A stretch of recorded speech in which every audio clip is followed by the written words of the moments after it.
Manchester United and Spurs. Ik kan je verzekeren, Cristiano Ronaldo is er niet vanavond, dus dat is al een concurrent minder. Was hij een concurrent dan?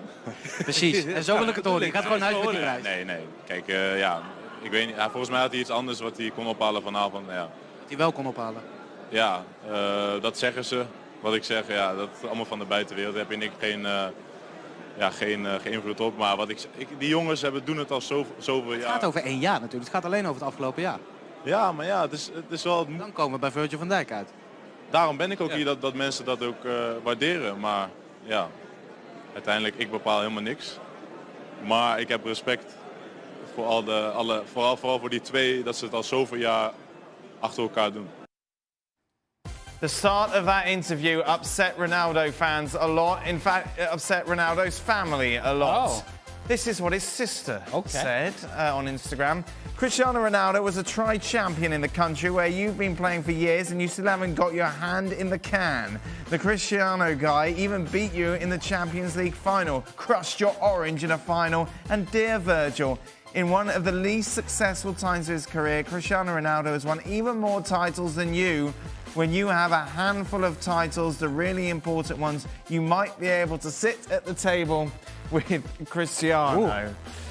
Oh, God, what else could make this worse? Oh, Piers Morgan, brilliant. He's going to chip in as well. No, Cristiano is a far greater player. You're not in his league.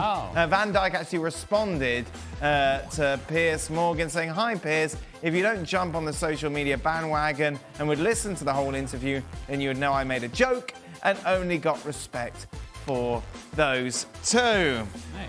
Oh, what a lovely soap opera. Where's Craig when you need him to break it all down, eh? Lionel Messi won by, let's do the quick math, 7 points in total ahead of Virgil van Dijk, who was then 203 points ahead of Cristiano Ronaldo.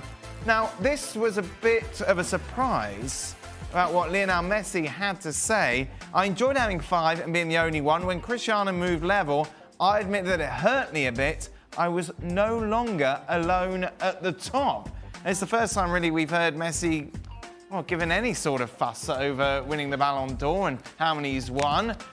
Frank Leboeuf, you love the Ballon d'Or. What do you make of it all? Love it. Nothing much, just a joke in a collective game. Having, and I know it's very popular in the States, having a individual trophy award is, for me, kind of insulting the sport that I love. But saying that, I don't want to say anything bad against Cristiano Ronaldo because I don't want any comment from his sister and also especially from Piers Morgan. But I think really people has to calm down about that. I mean, for the past decade, everybody gets crazy about the Ballon d'Or. Like it was even more important than the winning a World Cup, maybe. Van Dijk was just joking, and we all understood that. And I'm sure he has respect for Cristiano Ronaldo. I have no doubt about that. And I think Piers Morgan should chill out a little bit and stop thinking he's a judge for everything. And about that, you know, I'm sad that I don't see Van Dijk, because he's a defender, not winning something that I think he really deserved. Comparing to Lionel Messi, we won it like already 5 times and now 6 times. And you don't see Mane as well, or Salah, who also won the Champions League. And I think it's sad to all the time seeing the same players, and especially forward players, winning when you see a fantastic defender for once, you know, deserving to win something. Are you surprised that he cares, Ali? No. See, at some point, Lionel Messi, as great as he has been and continues to be, he has to find motivation somewhere because he's achieved everything there is to achieve. And so now, Shaka would sit here and say, well, he hasn't won the World Cup. Okay, well, maybe that's a motivation for him that he can think about, and maybe that's something that fuels him, and maybe that's the reason as to why he keeps coming back to the Argentina national team. If you put that to the side, he's got to find something on his everyday to find that motivation, to get him excited about showing up. And if that is as a small detail as to say, you know what, I don't want to be at the same level with Cristiano Ronaldo, I want to be above him. If that fuels him, even if it is just a little bit, if that gets him interested, to show up to training every day and to continue to improve and be a better version of himself, then so be it. But that's a sort of standard that he has created for himself, that he has to find motivation in places where most people do not dare look at, because the truth is, nobody's thinking, well, I got to get 6 Ballon d'Ors to be validated in my own mind, in my own heart, in my own soul. I find it, to me, that it's refreshing. It's kind of like Federer and Nadal sort of thing, that we're lucky to see and fortunate to see 2 guys at their very best pushing each other, even if they're in different teams, even if they're in different leagues. They always keep up as to what's going on, because they're always going to be compared to each other. Well, if we're going tennis, I'll go Borg. I mean, that's what Messi is, you know, a guy who you never know what he's thinking. And if anybody's really surprised that he wants to be the best, then what have they been doing for the last decade? You know, the guy clearly has a fire burning inside him. Because he doesn't come out and throw it at us every day of the week, doesn't mean it's not there. You cannot do what this guy has done unless you have that burning desire to be the best. So it's not really a surprise when he comes out and says, I want to be right at the top. We had loads of tweets. People really care about the Ballon d'Or, not only who won it, but the rankings, obviously, that were released throughout the day yesterday. Ali, is it right that Benzema was placed at 26th and Riyad Mahrez, who was a bit part player for City, at 10th in the Ballon d'Or? No, of course not. Right? Yes. Oh, my goodness. Of course it's not right. Of course it's not right. And so then, for those that don't take this very seriously, these are the sort of things that you look at and you say, well, yes. Where's this voting coming from? Yes. And who's putting in this ballot? Yeah. And how does it get to the point where Riyad Mahrez is as high as he is and Benzema as low as he is? Trent Alexander-Arnold was voted number 1, wasn't he, by someone? That's that again. And if you're a detractor for this sort of awards, that's the sort of reason that you say this is a joke. You don't even like Benzema and you think he should be higher. No, exactly. Frank, do you think Mbappe is the next big player after Messi and Ronaldo to dominate the Ballon d'Or, or do you think Neymar is next? Well, it can be a big competition between the two, and even if they seem to be very close to each other, I think they can fight for that. It seems to be a real goal to the new generation, where it was completely distant on my time and maybe Stevie's time as well. But yeah, they expressed themselves saying that they want to be Ballon d'Or very, very soon, and they want to be the next Messi or Ronaldo. And I think it's part of their career, it's a plan, and I'm sure if Kylian Mbappe stay at that level, yeah, he will get some of them, yeah. Mark Ogden is cutting a frustrated figure, desperate to talk about the Ballon d'Or. Your thoughts overall, Mark? What light would you like to shed on this subject?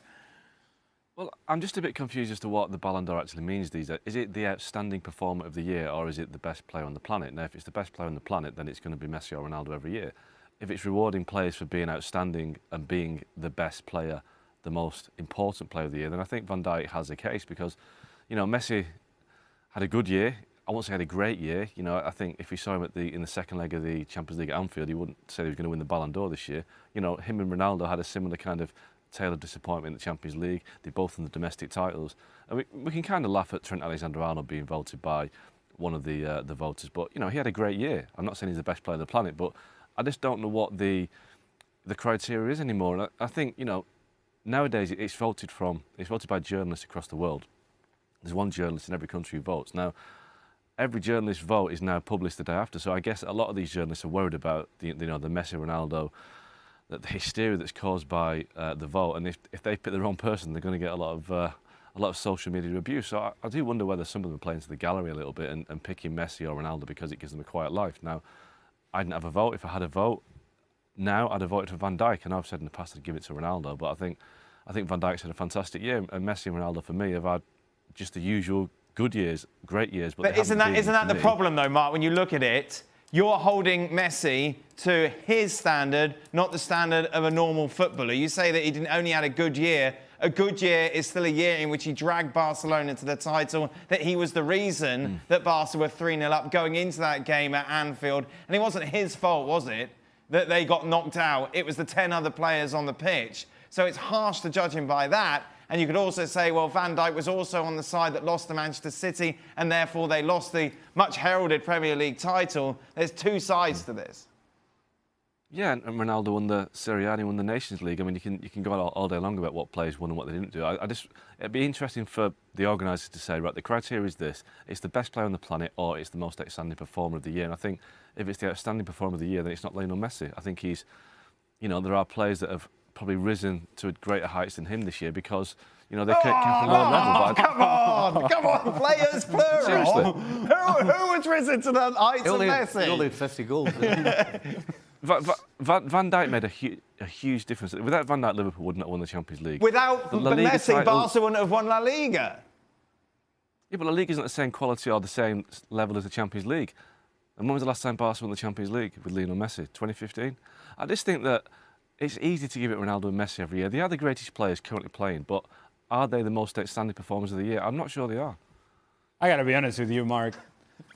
When I hear you making an argument for Virgil van Dijk, it's fine, because he is deserving to be very much in the conversation. But to make an argument against Lionel Messi and saying that he had an okay year, just another year for Lionel Messi. Okay year. Yeah, well, just another year for Lionel Messi. Just another year for Lionel Messi is a career year for anybody else. It's a career for anybody else. Was it a great year? Yeah, but you don't hold them against. You don't hold it against him that he had the goals that he had because he's had them before. Just because you're great doesn't mean you say, well, you were great, but not greater than yourself. So he's competing against himself. He's not competing against anybody else.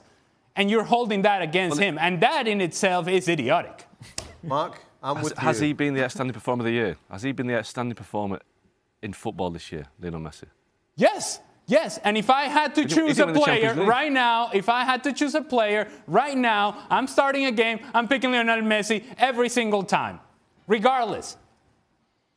Yeah, I agree. He's the best player on the planet, but he's not the outstanding player of the year. Mark, I'm with you, Sean. The man that made the most difference was Virgil van Dijk. Man, if you saw Barcelona play week in and week out over the last season, and you say that he was not as important or more important to Barcelona than Van Dijk was to Liverpool, that's just nonsense. As good as Messi was going forward, Van Dijk was as good defensively. Did you see him playing week in and week out for Liverpool defensively? Did you see what he did to Son in the Champions League final? He gave him 2 yards of a start. The ball looks as though it's going to be in the back of the net in 2 seconds, and he changed gear. Yeah, but I'm not making an argument. I'm not making an argument against Van Dijk. That's the problem. That's what bothers me. I'm not making an argument against Van Dijk, but people are hell bent on making an argument against Messi, and that in itself is unacceptable. Frank Leboeuf. No, I'm making an argument for Van Dijk. Frank, what do you think? No, well, but I think it's confusing, as Mark said at the beginning of the conversation, where sometimes you judge the player himself, and for some others, you judge what they won during the year, what they did during the year. So they have to explain us how it works. And if you were comparing Benzema and Mahrez before, saying, well, it's not normal. But Mahrez won 3 titles where Benzema this year won nothing. So in that case, you say, okay, you have to win a trophy or some awards to be at front of somebody else, above somebody else. But in the case of Messi, comparing to Van Dijk, there is no game if we compare the titles.